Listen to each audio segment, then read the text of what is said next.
ውድ ቻናላችን ቤተሰቦች እንኳን ውድ ቻናላችን በደህና መጣችሁ። አሁንም ሊቨርፑልን በተመለከቱ ዘገባዎች ተመልሼ መጥቻለሁ። በዛት የምንመለከታቸው ጆ ጎሜዝ በክረምቱ ምንም ነገር ሊፈጠር ይችላል እያለን ይገኛል። እንደዚሁም ጄሚ ካራጋርም ስጋቴ ብሎ ያስቀመጠውንም የምንመለከት ይሆናል።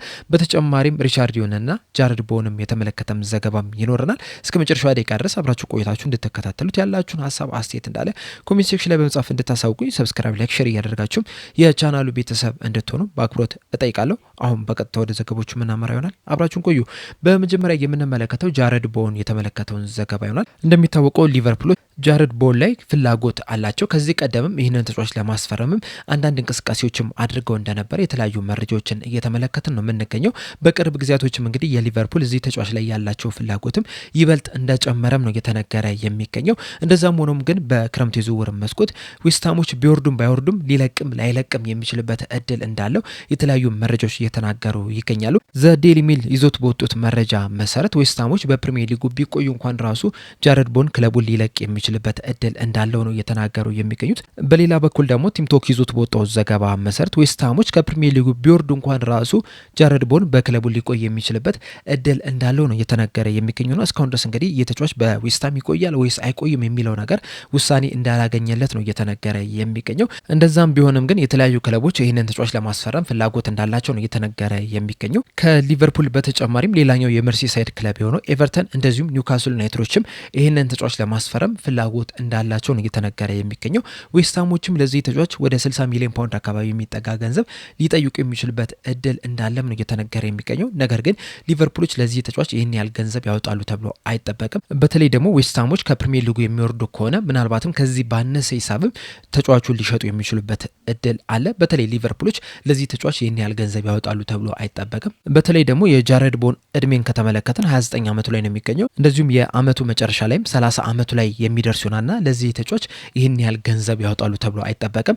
ነገር ግን ተጫዋቹ ላይ ግን ከፍተኛ ፍላጎት አለው። በተለይ ደግሞ መሐመድ ሳላህ መልቀቁን ተከትሎ እንደዚሁም ደግሞ ሊቨርፑሎች በዚህ ሰዓት ላይ የሆም ግሮን ኮታ በጣም ነው የሚያንሳቸውና ያንን ነገር ከፈር ለማድረግም ይህንን ተጫዋች ሊያስፈርሙ የሚችሉበት እድል እንዳለ ነው እየተነገረ የሚገኘው። በመቀጠልም ሪቻርሊሶን የተመለከተውን ዘገባ ነው የምንመለከተው። ዴቪድ ኦርንስቲን ከኤንቢሲ ስፖርት ጋር ባደረገው ቆይታ በሪቻርሊሶን ቆይታ ዙሪያ የሰጠው አስተያየት አለ። በሰጠውም አስተያየት አሁን ላይ እንደተነገረኝ ከሆነ 100% በሊቨርፑል ለመቆየት እንደዚሁም የክረምቱ የዝውውር መስኮት ላይ ሊቨርፑልን መልሶ ለመገንባት ቁርጠኛ ነው እያለን ይገኛል። አያይዞም እንደተናገረው ከሆነ በዚህ በሚመጣው የክረምቱ የዝውውር መስኮት ላይ ሪቻርሊሶን ሊቨርፑልን መገንባት ይፈልጋል። ለቀጣይ ሲዘንም ዝግጁ እንዲሆኑ ማድረግ ዋነኛው አላማ ነው። ከዛ በኋላ ግን በ2027 ክረምት ላይ ግን ምንም ነገር ሊፈጠር ይችላል። በተለይ ደግሞ የሪቻርሊሶን ኮንትራት የሚያበቃው 2027 ክረምት ላይ ነውና ከሊቨርፑል ጋርም ሊለያይ የሚችልበት እድል አለ። በዛውም ሊቀይ የሚችልበትም እድል አለ እያለን ይገኛል። በተጨማሪም በሰጠው አስተያየት ከቅርብ ጊዜ ወዲህ እንግዲህ ከአልሂላል ጋር ስሙ በስፋት እየተያዘ ነው የሚገኘው።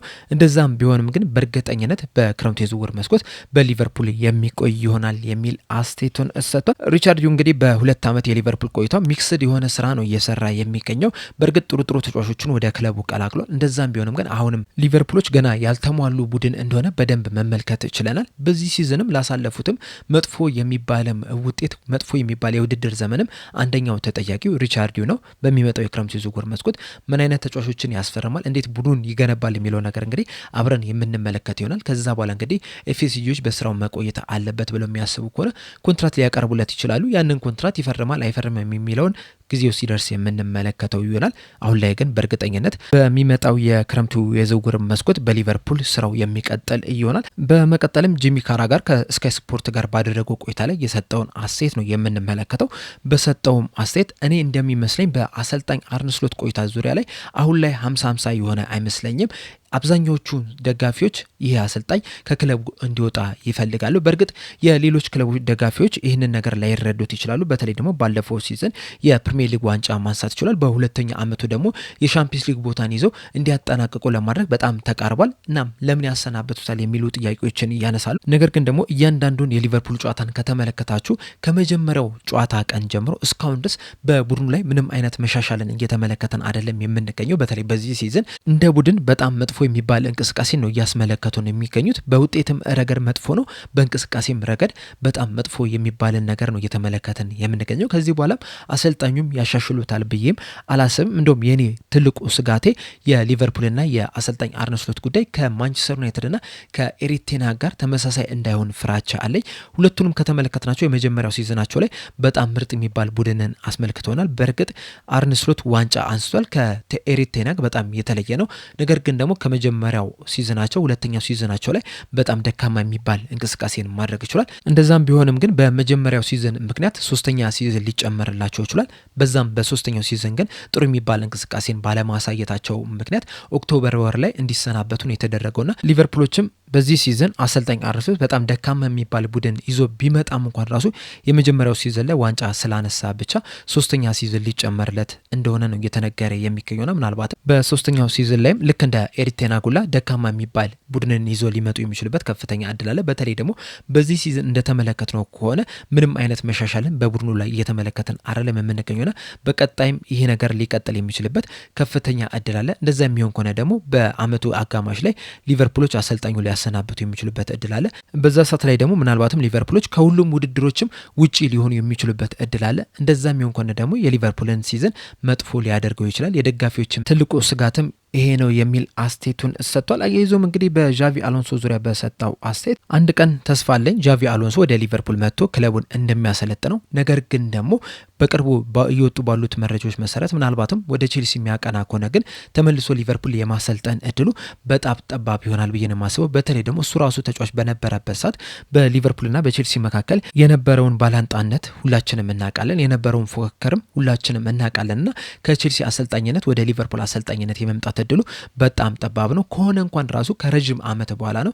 በእርግጥ ዣቪ አሎንሶ ገና ወጣት የሚባል አሰልጣኝ ስለሆነ ምናልባትም ከረጅም አመታት በኋላ ቼልሲን ካሰለጠነ ከተለያዩ ክለቦች በኋላ ሊቨርፑልን ሊያሰለጥን የሚችልበት እድል ሊኖረው ይችላል። ነገር ግን በቀጥታ ከቼልሲ ወደ ሊቨርፑል ይመጣል ብዬ አላስብም። ዋናው ነገር ግን እሱ ለራሱ የሚስማማውን ነገር መወሰኑ ነው። ምክንያቱም ሊቨርፑሎች እንግዲህ ይህንን አሰልጣኝ ቢፈልጉት በቀጥታ ወደ ሊቨርፑል ይመጣል ብዬ ነው የማስበው። እንደዚሁም በዚህ ሰዓትም እንግዲህ የሊቨርፑል ደጋፊዎች ቀዳሚ ተመራጭም ዣቪ አሎንሶ ነው። ነገር ግን ደግሞ ሊቨርፑሎች ጥያቄ እስካላቀረቡ ድረስ እሱ ዝም ብሎ ቁጭ የሚለው ነገር አይደለም እና ለራሱ የሚመቸውን ለአሰልጣኝነት ህይወቱም ትክክል ነው ብሎ የሚወሰነውን ውሳኔ እንዲወስን ነው የምመክረው የሚል አስተያየቱን ሰጥቷል። በዚህ ጂሚ ካራጋር በሰጠው አስተያየት ዙሪያ እንግዲህ ያላችሁን ሀሳብ እናለ ኮሜንት ሴክሽን ላይ በመጻፍ አሳውቁኝ። በመቀጠልም ጆ ጎሜዝ የሰጠውን አስተያየት ነው የምንመለከተው። በሰጠውም አስተያየት በክረምቱ ምንም ነገር ሊፈጠር ይችላል እያለን ይገኛል።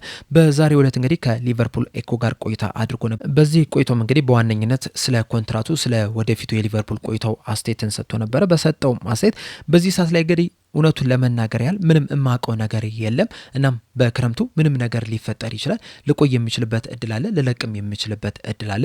እንደሚታወቀው ደግሞ በሊቨርፑል የሚያቆየኝ ኮንትራት ሊያበቃ አንድ አመት ብቻ ነው የቀረውና ምንም ነገር ሊፈጠር ይችላል። እንደዛም ቢሆንም ግን በሊቨርፑል ያሳለፉት ቆይታ ግን በጣም ነው የምወደው። ላለፉት 11 አመታት በሊቨርፑል ብዙ ነገሮችን ማሳለፍ እችያለሁ፣ ብዙ ዋንጫዎችንም ማሳካትም እችያለሁና እነዚህ 11 አመታት በጣም አስደሳች ነው የነበሩት። ለዚህም ደግሞ በጣም በትልቁ ማመስገን እፈልጋለሁ። በጣም አመስጋኝ ነኝ፣ ደስተኛም ጭምር ነኝ የሚል አስተያየቱን ሰጥቷል። ጆ ጎሜዝ በ18 አመቱ 2015 ላይ ነበረ ለሊቨርፑል ፌርማውን ማኖር የቻለው። ላለፉትም 11 አመታት በብዙ ውጣ ውረዶችም ነበረ ማሳለፍ የቻለው። በአንድ ወቅት ላይ ከቨርጂል ቫን ዳይክ ጋር በጣም አስደናቂ የሚባል ጥምረትን ማስመርከትም እችለው ነበረ። ሊቨርፑሎችም ዋንጫ እንዲያነሱም ከፍተኛ አስተዋጽኦ አድርጎ ነበረ። ከዛ በኋላ ግን በተደጋጋሚ ባጋጠሙት ጉዳቶች ምክንያት የተጠበቀበትን ያህል እንቅስቃሴ ማድረግ ያልቻለ ተጫዋች ነው። በእርግጥ በጣም ቨርሳታይል የሚባል ተጫዋች ነው። በግራም በቀኝም ፉልባክ ቦታ ላይ ሲጫወት ተመልክተናል። በመሀል ተከላካይ ስፍራ ላይ በሁለቱም ቦታዎች ላይ ሲጫወት ተመልክተናል። እንደዚሁም 6 ቁጥር ቦታ ላይ ሲጫወት የተመለከትነው ተጫዋች ነው። እንደዛም ቢሆንም ግን በጉዳቶች ምክንያት ብዙ ጨዋታዎችን መጫወት ያልቻለ ተጫዋች ነው። ባለፉት 2 አመታት እንኳን ራሱ 48 ጨዋታዎችን ብቻ ነው ማድረግ የቻለው። በዚህ ሲዝን ደግሞ 31 ጨዋታዎችን ብቻ ማድረግ ሲችል ከነዚህ 31 ጨዋታዎች ደግሞ 15ቱን ብቻ ነው በቋሚነት መጀመር የቻለውና የጉዳቶች መደራረብ ይህ ተጫዋች የተጠበቀበትን ያህል የአቅሙን ያህል እንዳይጫወት አድርጎታል።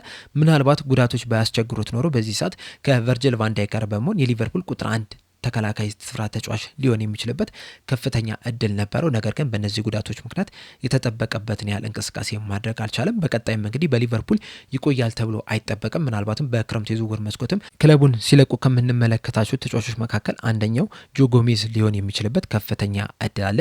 ባለፈው የክረምቱ የዝውውር መስኮትም እንግዲህ የተለያዩ የጣሊያን ክለቦች ይህንን ተጫዋች ለማስፈረም ፍላጎት ነበራቸው። ሊቨርፑሎችም ተጫዋቹን ለመልቀቅም ዝግጁ ነበሩ። ነገር ግን ለሱ ምትክ ተጫዋች ባለማምጣታቸው ምክንያት ነው በሊቨርፑል ሊቆይ የቻሉ። እንደምታስታውሱት ሊቨርፑሎች ማርክ ጌን ለማስፈረም ከፍተኛ ጥረት አድርገው ነበረ። በዛ ሰዓት እንግዲህ ምናልባትም ለሊቨርፑል ፈርሞ ቢሆን ኖሮ ማርክ ጌ ጆ ጎሜዝም ክለቡን ሲለቅ ልንመለከተው እንችል ነበረ።